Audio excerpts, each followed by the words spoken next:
Dear student, आपका अपने YouTube channel उड़ान हरियाणा पर स्वागत है। डियर स्टूडेंट, हम कक्षा 7 विषय विज्ञान कार्य पुस्तिका हल कर रहे थे।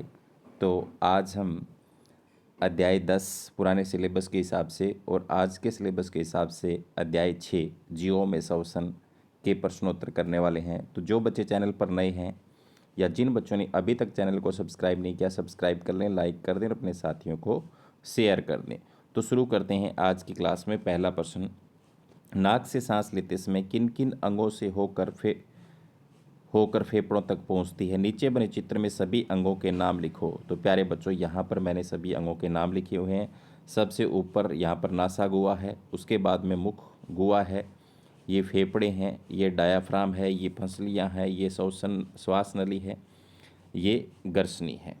तो आप भी इस तरीके से चित्र में नामांकन कर सकते हो। गतिविधि 1, आओ एक प्रयोग करें। हमें चाहिए इंच टेप या रिबन या सूतली।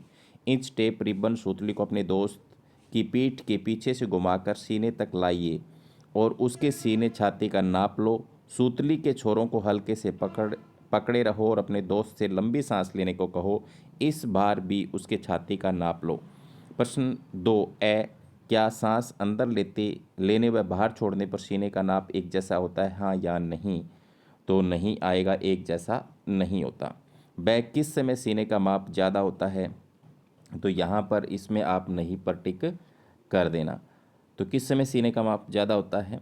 लंबी सांस लेने पर। ये यहाँ पर क्या आएगा इसका उत्तर? लंबी सांस लेने पर, क्योंकि सांस अंदर लेने पर पंसलियाँ ऊपर की ओर, बाहर की ओर गति करती हैं वह डायाफ्राम नीचे की ओर। यह गति हमारी वक्ष गुहा के आयतन को बढ़ा देती है और वायु फेफड़ों में आ जाती है, जिससे सीने की माप अधिक हो जाती है।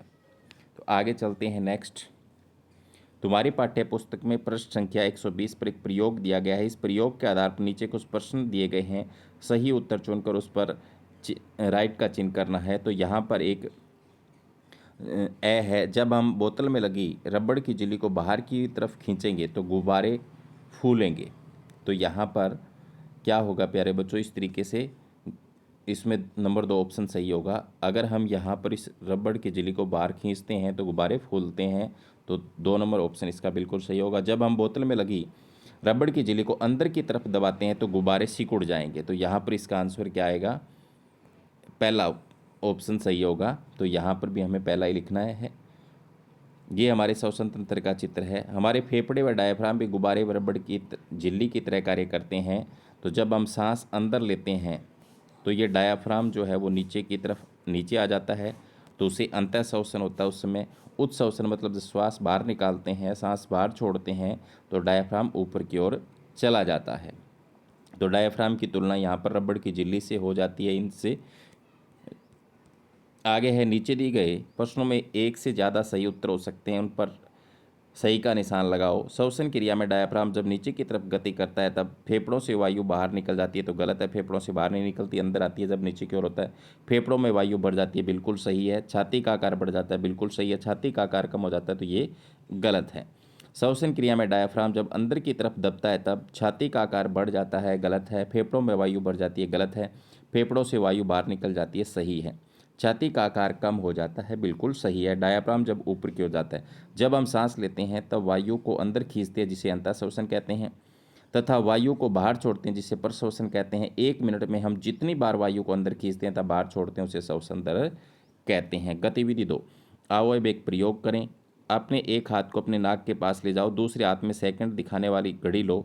अब अगले 1 मिनट तक सांस लो और छोड़ो।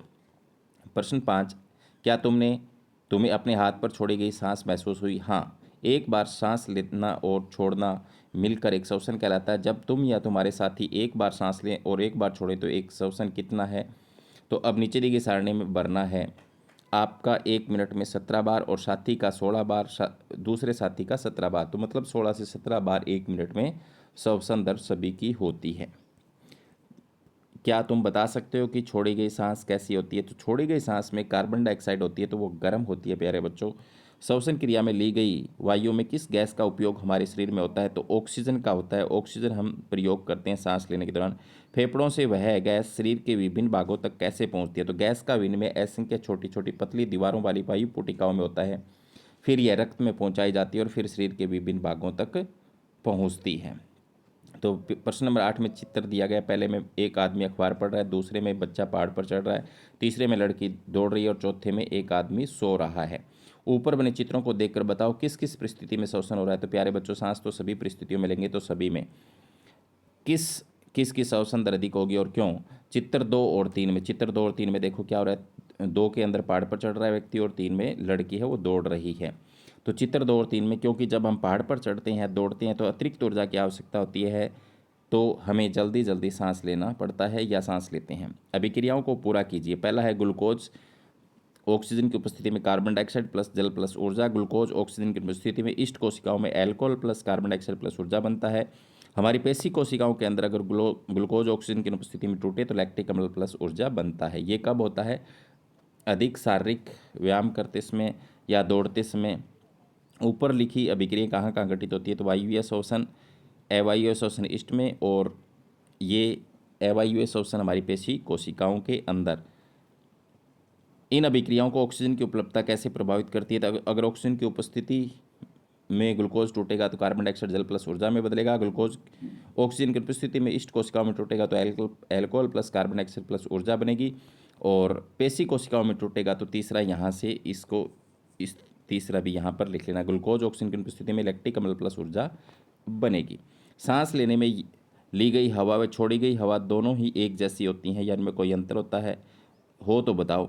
ली गई हवा में ऑक्सीजन की मात्रा अधिक तो ठंडी होती है, छोड़ी गई हवा में कार्बन डाइऑक्साइड की मात्रा अधिक तो गर्म होती है। कारण बताओ। अधिक व्यायाम कसरत करने पर मांसपेशियों में ऐंठन क्यों आ जाती है? जब पेशियां अवायवीय श्वसन करती है इस प्रक्रिया में ग्लूकोज के आंशिक विखंडन से लैक्टिक अम्ल और कार्बन डाइऑक्साइड बनते हैं।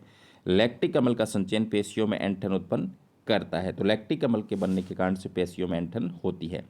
इसे दूर करने के उपाय, गर्म पानी से स्नान करें, शरीर पर तेल की मालिश करें। यह उपाय किस तरह से मदद करता है? इससे शरीर में रक्त का संचरण बढ़ जाता है और पेशी कोशिकाओं में ऑक्सीजन बढ़ने से लैक्टिक अम्ल कार्बन डाइऑक्साइड और जल में टूट जाता है। चूने के पानी में श्वास द्वारा छोड़ी गई वायु प्रवाहित करने पर क्या होता है? तो चूने के पानी का रंग दूधिया हो जाता है। ऐसा किस कारण होता है? अपने शिक्षक से मदद लेकर लिखें। चूने का पानी प्लस में कार्बन डाइऑक्साइड, जो हम सांस छोड़ते हैं उसमें कार्बन डाइऑक्साइड होती है, तो इन दोनों के मिलने से क्या बन जाता है? कैल्शियम कार्बोनेट बन जाता है। वो संगमरमर के पत्थर का भी यही सूत्र होता है, तो सफ़ेद हो जाता है दूध। तुम्हारे अनुसार पौधे भी श्वसन करते हैं या नहीं? तो हाँ। अपने उत्तर की पुष्टि को निम्न प्रयोग द्वारा करके देखो। चित्रानुसार एक सेट आप तैयार करो। इस प्रयोग को 3-4 विद्यार्थियों के समूह में भी कर सकते हैं।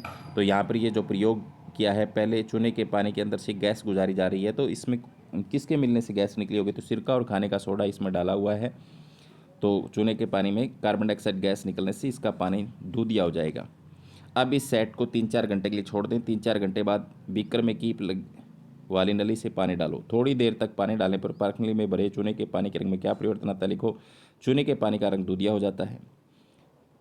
इस प्रयोग से क्या निष्कर्ष निकालते हैं? अपने अनुभव के आधार पर लिखो। तो बीकर में पानी डालने पर कार्बन डाइऑक्साइड गैस बनती है। अपने निष्कर्ष की पुष्टि करें। क्योंकि कार्बन डाइऑक्साइड प्लस में चूने का पानी दूधिया रंग होगा कैल्शियम कार्बोनेट के बनने के कारण। तो प्यारे बच्चों, ये था अध्याय 6 आज के सिलेबस के हिसाब से, जीवों में श्वसन जो हमने किया। उम्मीद करता हूँ कि आपको समझ में आया होगा। धन्यवाद। मिलते हैं नेक्स्ट क्लास में, तब तक बाय बाय।